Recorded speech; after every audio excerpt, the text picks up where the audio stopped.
Good morning, friends. For those of you who watch regularly and haven't seen me in a couple of weeks, I've missed you. And I have been in Ireland the last couple of weeks learning from and about the dynamic work of peacemaking in the world and conflict resolution. And it was just a pretty amazing experience. Pretty awesome opportunity to experience, heaven, I think. The kingdom as God envisions it, as Jesus talks about it. Not because all the world's problems go away, not because you're unaware of hardship and conflict and difficulty, but because you are so aware of God's presence in the midst of it and the people who bear the divine image, working towards hope and love and peace. And I had this thought in the midst of that, a couple weeks ago I got to shake hands and have a one-on-one conversation with a man who oversaw the decommissioning of rifles of the IRA in the Troubles. And man, talk about walking amongst giants. And I just had this feeling that, some of us are called to be right in the middle of the conflict. Some of us are called to use our bodies to put them in between challenging forces and to bring some peace, to bring calmer heads, to bring some breath. Some of us are called to encourage those people. Some of us are called to be on the outside of the conflict, calling attention, raising awareness. Some of us are called to make the soft places to land after the conflict. The places of healing and nurture, because just because the heat of a conflict dies down, there is still so much wreckage afterwards.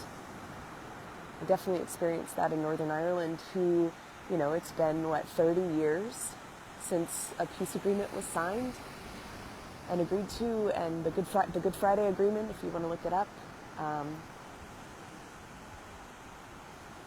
And there's still fallout.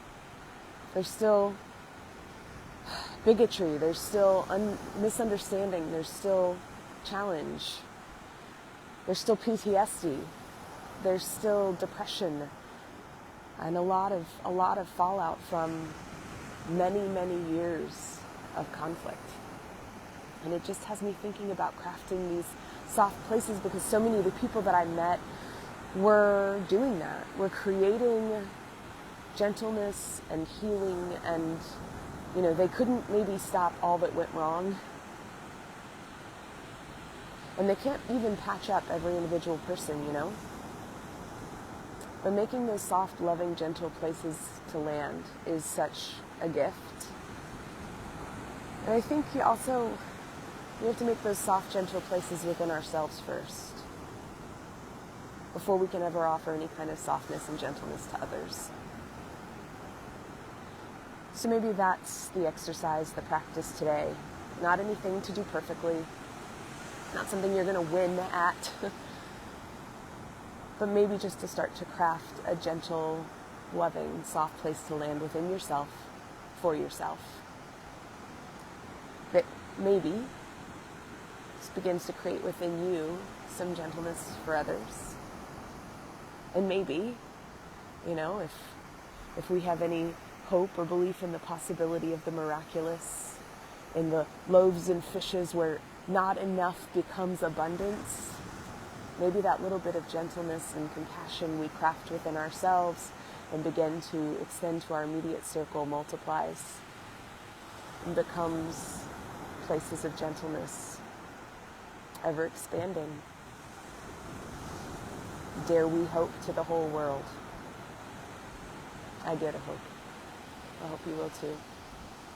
Find some love and some gentleness for yourself today. And if you're up to it, offer some to somebody else. Grace and peace, friends.